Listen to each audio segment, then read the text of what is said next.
Hi, guys. We have Hishem on the line today, absolute expert in personal branding and recruitment marketing, does mentoring and coaching in and around that. Amazing. Hishem, I want to dive right in. Can you please share just a little bit about your story and your background, and let's get into all the things that you do for recruiters.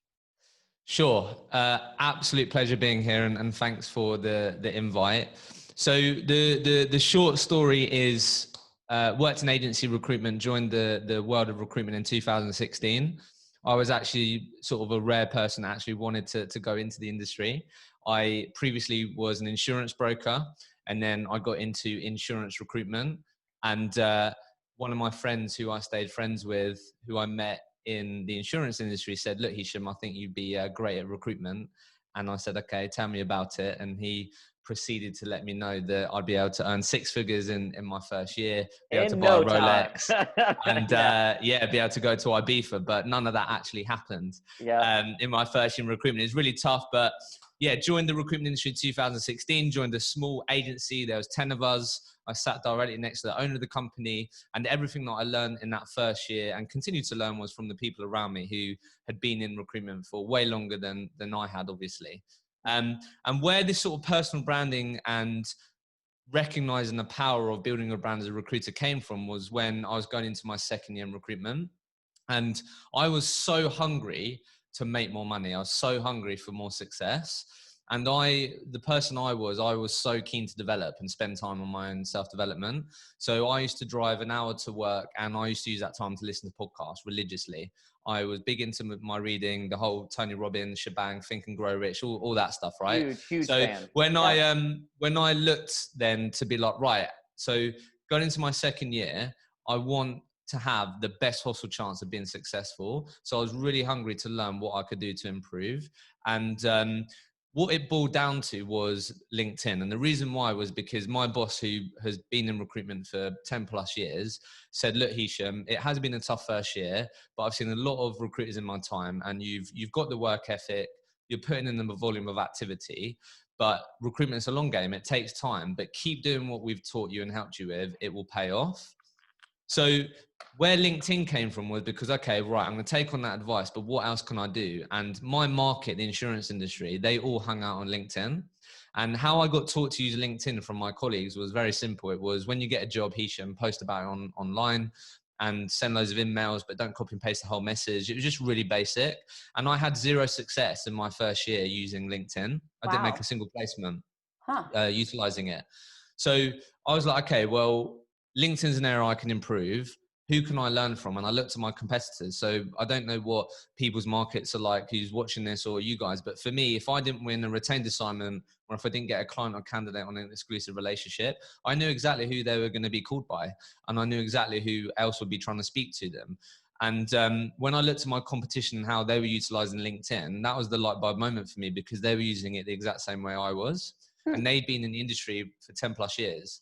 So how they were using it was as a job board, and that's how I was using it. And I now had that year context to let me know that, oh, they're using it like that. And I know that doesn't make the money, because no one in my business made a single placement by posting their live jobs on LinkedIn.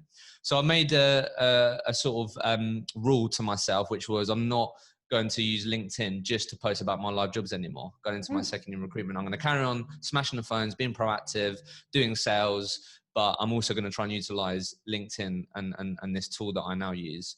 And I started my branding journey. I didn't know what I was doing. I started to document what I was into, what I was up to in the market. And I just learned as I went. I built up confidence. I started sharing videos. And I really sort of got the knack of creating content in my space that really had an impact on my recruitment desk. And it just really helped me with client development. That was the biggest impact that I had, because I just had way more of a chance of them knowing who I was when I got through to them, which meant that they gave me that 90-second window to sort of give me an opportunity to explain who I am and why I'm different. So ever since then, I've just been on this journey of just taking action and sharing content. But that's the story in recruitment. And during that process, I started a podcast called The Recruitment Roller Coaster, which has now changed the name. And that's just had a big impact on where I've ended up, because it's meant I met my previous boss, who started an inbound marketing agency that exclusively works in the recruitment industry, moved up to London, joined them to help them grow their business, continue to build my brand there, effective way for me to encourage recruitment business owners to invest 30, 40, 50 grand in inbound marketing. And then for the last 18 months, I've been dedicated to helping recruiters successfully build their brands so they can help more people and ultimately make more money.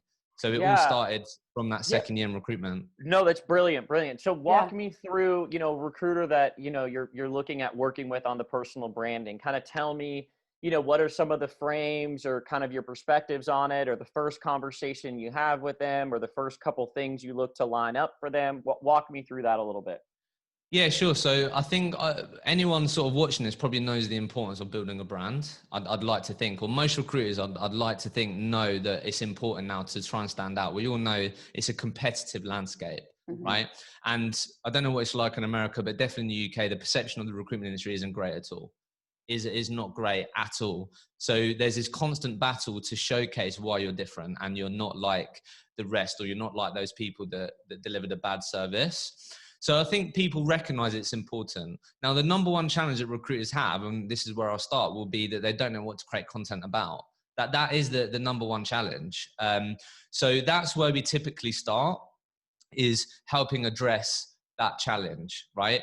So this then just boils down to really, really simple understanding of marketing. And the only important marketing principle that recruiters need to understand is that in order for them to create content that will cut through the noise, will resonate with their target audience, is they need to think about their target audience first. It's just as simple as that. And the great thing about recruiters is that it's their job, it's your job to know your people inside out, professionally, personally. Like, recruiters are perfectly positioned to create content that resonates with their target audience. So that's where we typically start with people, is helping them overcome that challenge by asking them simple questions like, let's think about the number one challenge that your clients and candidates have right now.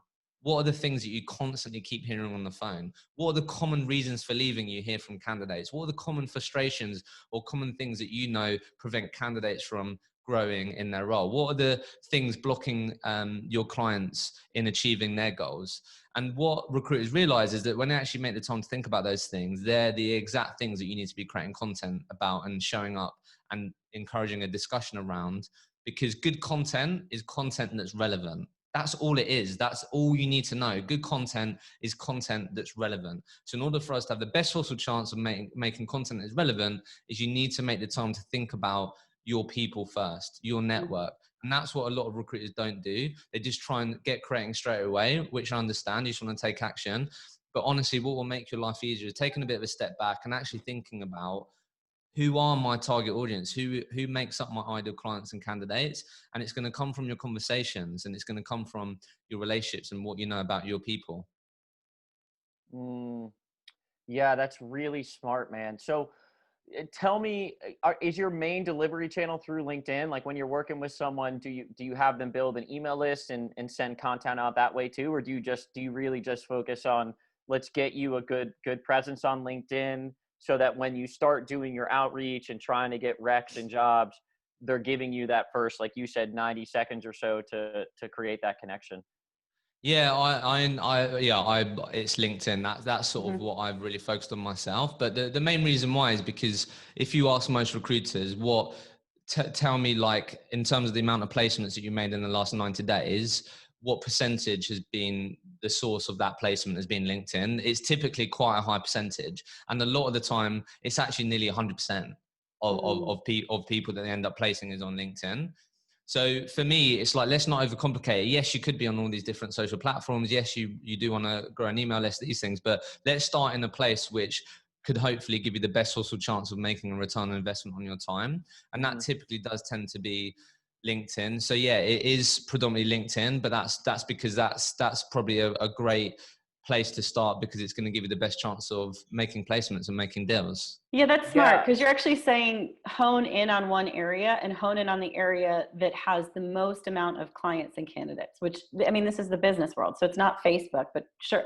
And like, by allowing yourself to focus, you can build it up there rather than having energy going all across the board to different things.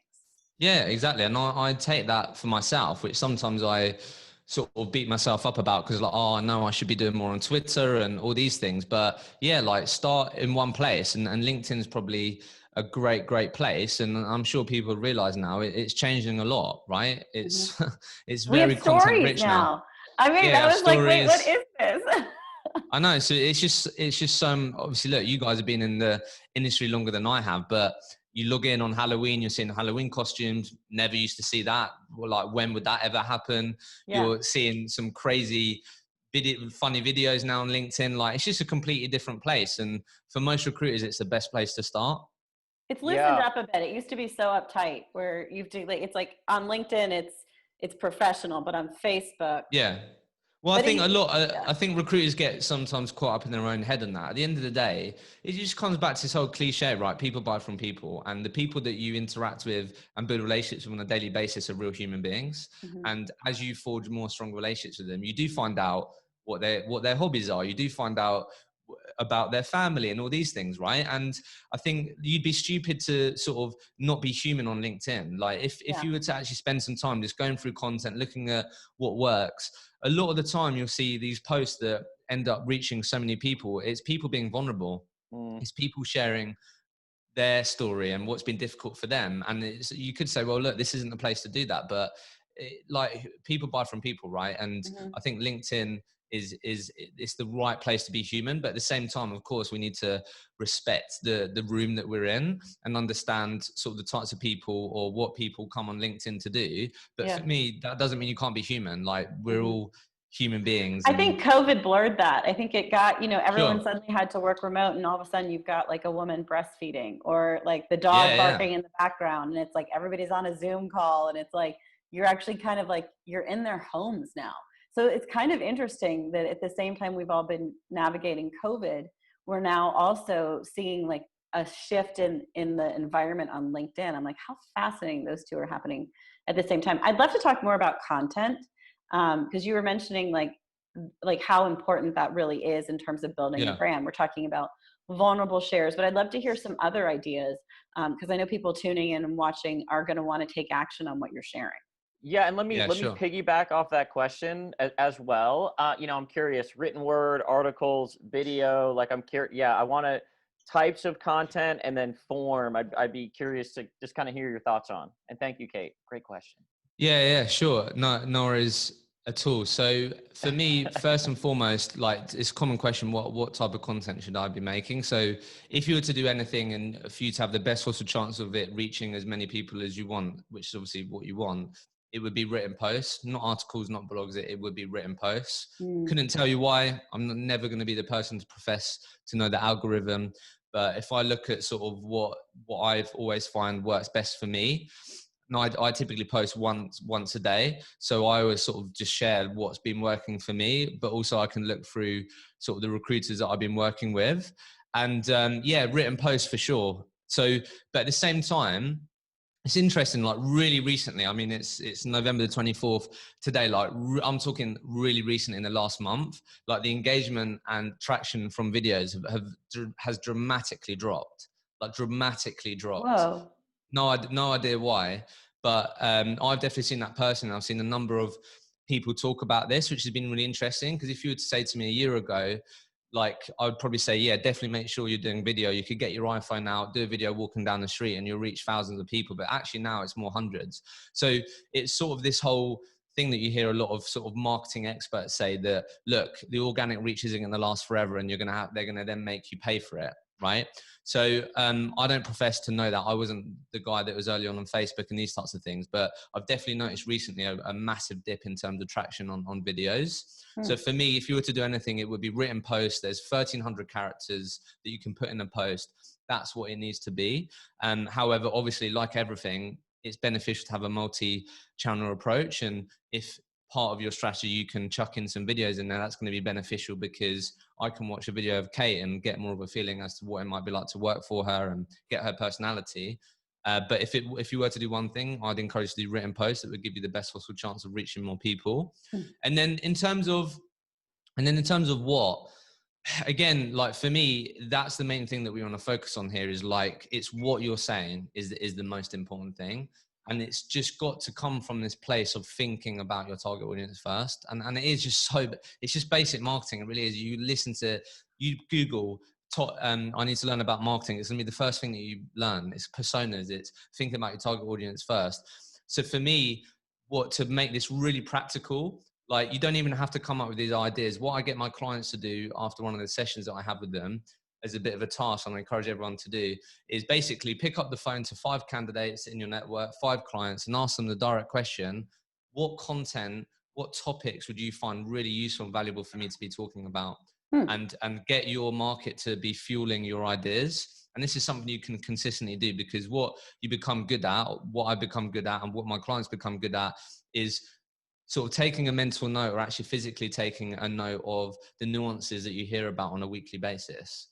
Oh, that's really interesting. Todd's the 3rd person that shared this with me this week, that diversity inclusion has become a huge sort of part of their business strategy, or they're really struggling with onboarding, or they're not sure how they can make candidates feel more confident to move in this market. Just actually taking a note on a weekly basis of the conversations that you have is a really powerful way of helping you understand what you should be sharing content about. And the good thing about this is it's being fueled by your target audience. But real practical advice would be pick up the phone, combine branding and sales, which is what this is all about, and actually ask your people, go directly to the source and say, hey, look, I want to share more content, recognize I can deliver more value to my network by sharing more content. What topics would you love me to cover? What would you find useful? What would you find valuable? And get these people to fuel your ideas for you. Yeah, that's so smart, because the truth is, like, you can sit down, generate a lot of ideas, but if it actually doesn't connect or it doesn't resonate, you're not going to get engagement. So you're really saying, pick up the phone, find out what their needs are, and then go out there and create posts around that. Yeah, you speak to your target market. That's a great thing about recruiters. Like you speak. We talk to them all the time. We're on the phone with them all the time. That's what I mean. So like, this is what I always remind people, because the second biggest challenge that I get from recruiters, and people may be thinking, is like, okay, well, that's great, but the topics they give me, I'm not an expert in those topics. Like, who am I to talk about these things? I'm a recruiter. I'm not an engineer. I don't work in manufacturing, right? And that's okay. Like, as a recruiter, you don't get paid to do what they do. Like, that's what you're never going to be as competent as the people that you place, and you don't get paid to do that. You're going to be an expert in understanding what is going on in your world, and understanding the best people, understanding the best companies, understanding what the future might look like for the industry, right? And what recruiters need to remember is that an engineer that you place or talk to, they may only speak to a handful of engineers or other people in their industry on a yearly basis. How many engineers, how many other people do you speak to like them on a daily basis? You speak to 10, 15, 20 different people per day, and your candidates and clients may only speak to a handful of people in their industry. So a recruiter's job with their content is to generate discussions around important topics that we know or are confident are important to their people. And that's all you need to be. You need to be the facilitator. And this is what I get my recruiters to do when they have the challenge of, well, I'm not in tech. Like, who am I to talk about technical tests? And I'm like, yeah, that's fine. But what you do is say, hey guys, this is what you're telling me. This is what I'm seeing. This is what I'm learning or hearing from you guys in the market. What do you guys think? And always push it back on your network and encourage a discussion around the topics, rather than thinking you have to be the expert on the topic. You don't. Yeah, you're never going to be as competent. Like, because the truth is, like, we're engaging in finding people and matching them, but not necessarily what is that internal experience like on the job? What are the problems in the manufacturing industry, in the IT industry? Like, which companies are really good? Which are the ones people want to get in with, exactly, and stay with? And for clients, it's like they want the right person, and for candidates, they want the right culture. They want the right job, or at least that's what I often hear when I'm on the phone. It's like, the only reason they're getting on the phone with me as a potential candidate is because they are not happy where they are. Exactly. So that's what you need to bring to life, right? So it's like, hey guys, look, so for what I keep hearing is that people really want this, or this is what people are really driven towards having in their career, or working for a company that offers this. And you go, look, these are the sort of best companies that I think all do these things, this and this. What do other people think of this? Or what do you think makes a great company in your industry? Like, it's just about bringing to life those challenges that you hear about. And there's a good chance that if someone in your industry is going, hey, this is my problem, there's going to be another person sitting in a completely different location and place that might be feeling the same. And if you can create that access point in your content to allow them to go, oh, that's really interesting, Kate. I was thinking about this the other day. This is what I think of it. And you need to be the place of discussion. That's what we want. That's what we want with your content. And all the best people on LinkedIn will do this. More comments, more engagement, the more people will see your post. And obviously we want relevant people commenting, having conversations in your comments area. And the reason why that's important and why I always get people to approach you like that is because then that fuels your outreach. It fuels your lead gen. Then easier. Yeah, if you've then got relevant candidates or hiring managers commenting going, hey Kate, this is really interesting, this is my thoughts on this or whatever, then look, guess what, you've now got a reason to speak to them or call them, which isn't, hey, I've got this job brief, or hey, are you hiring at the moment? And you have to disrupt their day, or you have to rely on catching them at the right time, or having the perfect candidate that grabs their attention. Actually, you're giving yourselves more opportunities to start a relationship.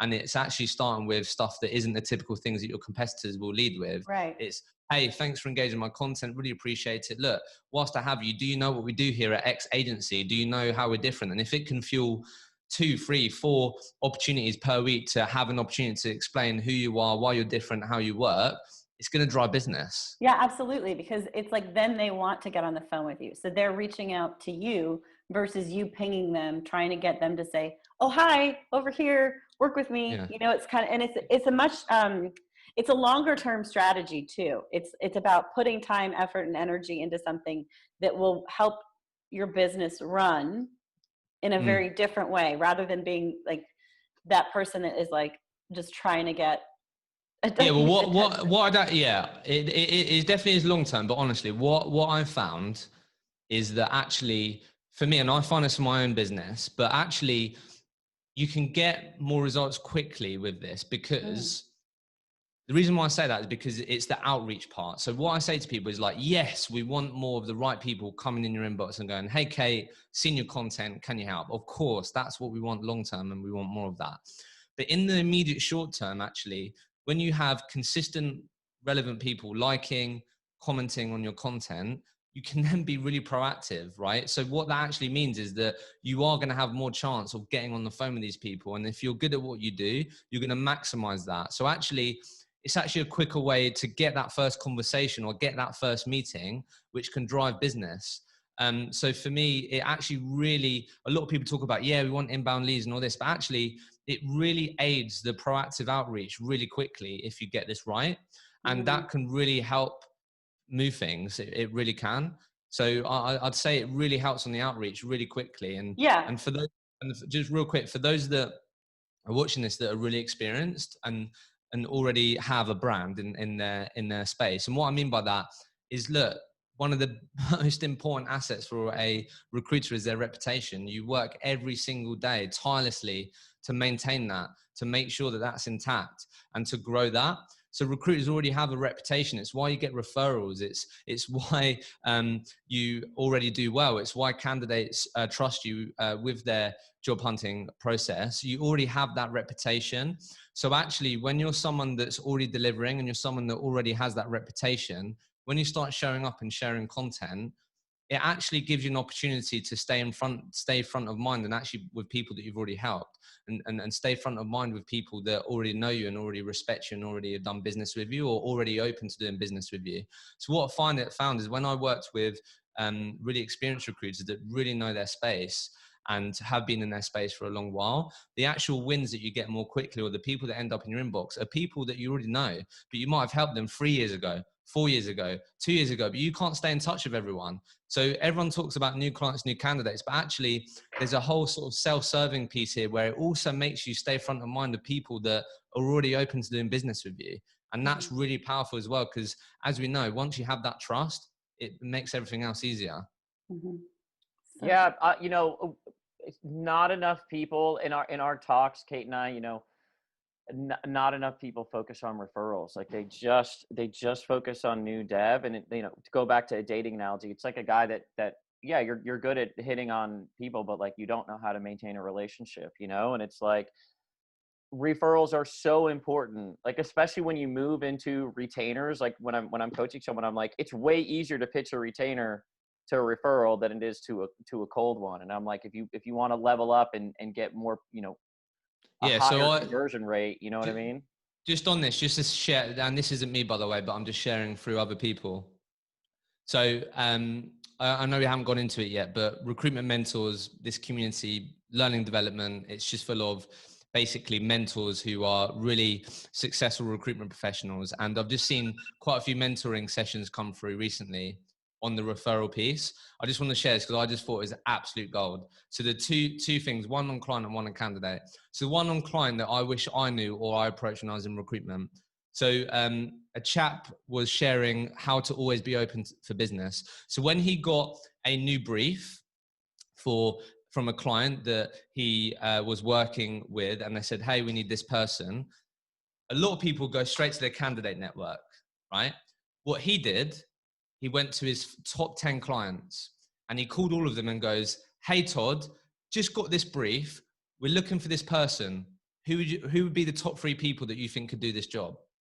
And the really interesting sort of tip around that is that he's calling 10 clients and letting them know, hey, look, I work on jobs like this. I'm working hard. I'm getting the skill set that you typically need. Because what happens when you have those 10 phone calls is it ends up going into, and this is what he shared, is it ends up going into conversation and goes, oh, Todd, look, whilst I have you, we're actually looking for someone like that.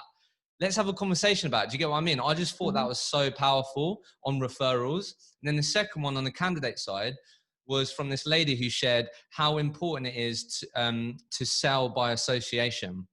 And what she meant by this to impact your interview to placement ratio was when you do get a brief, try and firstly look, if she was a freelance contract recruiter, she really emphasized the importance of matching freelancers, candidates with hiring managers that they may have worked with in their career at some point. So selling by association, if you can match people up together that may have worked with each other at some point in their career, or they may know someone that's worked with that person, you're selling by association, that takes away that risk element of, oh, I don't know this person. But if you're then selling through association and through referrals, it's really powerful as well.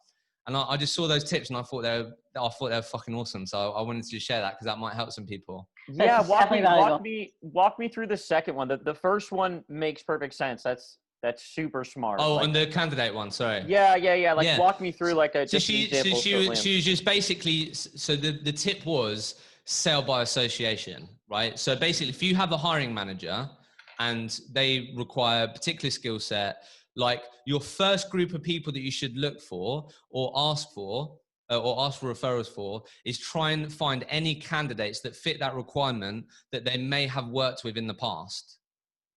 So obviously because it's contract, obviously they work on projects, it's transactional. So what she was saying was what really helped her was matching candidates or matching people with hiring managers on projects that they may have worked with at some point in their career. Do you get what I mean? Gotcha. That all of a sudden you're going, hey Todd, so look, I've got this candidate for you. You actually worked with them on this particular project 3 years ago and they're actually perfect for your project. And it's like, yeah, I actually know that person. Then there's that trust element straight away. It isn't, okay, yeah, let's meet him. Do you get what I mean? So that's what it is. Sorry if I wasn't clear on that, but it's that sell by association. So it's like, hey, you've worked with this person before, think they'd be great. Let me know what you think. And there's that trust element. Yeah, that's so smart, man. I love both of those. The first one, referral one, is just when I heard that, I was like, oh my God, I wish I fucking approached like that. What a great, especially if you're in a market, like for me, I was in a market where like, and I'm sure everyone has them, like you have those jobs, which that skill set that everyone's looking for. So like, if you call business clients, hiring managers with, hey, just took this brief, and it's going to be typically probably a skill set or a job title that they probably will always look for at some point in their year. It's going to make you look like you're on it. Like you're and then it also anchors that that's how you find peeps, right? So like if I reach out and I go, hey, I'm working on this one. If you've got anyone in your network that you think is great, let me know. It also seeds in their mind like, hey dude, I'm connected with a bunch of other people like you, and this is how I find great people. What I also it's just, I wish I'd thought about that earlier. Like I'm so old school. When it comes to referrals, I'm so old school. And like the way I get referrals is I'm just fucking awesome. Like I just do amazing work. And like, I put the client first and I hustle and like, they're like, I just make sure that I am a excellent recruiter and I put their interest first. And like, that's, I was telling someone earlier today, it's like, I had an entire year, which, not necessarily a good thing, but I didn't do any lead gen. I did no lead gen. I did no sales. I had so many referrals consistently. And it's because like the simplest way to get a referral, besides what you just shared, which is really is do really good work, man. Yeah. If like, you don't deliver, then you're not going to get referrals. Yeah. And like, there's a way one. to go above and beyond with delivery. It's like, you just get real with them. Like I'll fire candidates, you know what I mean? Like the hiring manager is like, and like, I'll pick up the phone back up. I'll go, don't interview them. Like I just found this out. And like that builds this trust where they're like, damn, how many recruiters would sacrifice their own deal? Like, and really get behind finding the right person for me. And I found that like, I consistently will do that. Like I'll go through the interview and I'm like, okay, I think this person is great. And I'll move them forward and I'll continue to like dig and hunt and make sure. And sometimes I'll say, hey, let's not move forward. That immediately, that client will forever be a good client and like a good referral source for me. Cause they'll go, hey, this guy, Todd, like he does good work. Cause it just, so few recruiters are willing to do that, dude. Yeah. And I think through the podcast, what I've always sort of heard from recruiters that have really successfully grown accounts, back to our point around sort of new business and not doing well with it or growing existing accounts, it's typically always through referrals. And rule number one, do an amazing job with what ex hiring manager, and then go, hey, I've done this really great job and you really rate me. What 2 people could you introduce me in your business that you think I could help further? So it's actually also probably the most effective way I've heard from successful recruiters on how they've actually grown existing accounts is getting referrals inside an organization as well. Yeah, brilliant. Brilliant. This is so good. And Hishem, I know you have a free gift for our audience today. I'd love to hear you share about it. The free gift. Well, basically the free gift that keeps on giving is the podcast. And that is called the Recruitment Mentors podcast. It was called the Recruitment Roller Coaster podcast because I rode that roller coaster in the first year in recruitment, which is when I started the podcast. But yeah, Recruitment Mentors podcast. Basically on that podcast, what I do on a weekly basis is sit down with some of the most inspirational and successful recruitment professionals and recruitment entrepreneurs and really dissect and uncover how they've achieved what they've achieved, how they've remained at the top of their game, how they have rode the roller coaster, the highs and lows of recruitment, and really find out what they've learned along the way, what they do differently, learn from their failures. And that would definitely be the gift. There's so much value in those conversations that I have no doubt will be able to help a lot of people. Yeah, I love it. I love it. And to subscribe to Hishem's podcast, just scroll down below this video and click on the link. Hishem, what's the one thing that you'd like to leave our audience with today? Yeah, great question. So I thought about this, and for me, I think I should have spent more time on this, but through interviewing everyone and things like this, what comes up for me is know why you're doing it. You read about this all the time, but especially in recruitment, you need to know why you're doing it, because if you haven't got a strong enough why, when those days are really low, it's going to be tough.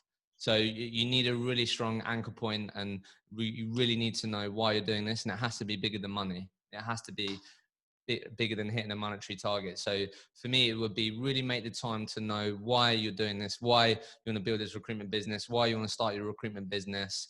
And when the going gets tough, then it will make it that bit easier, because you've got that sort of North Star that you're driving towards, and that can make a lot of things easier.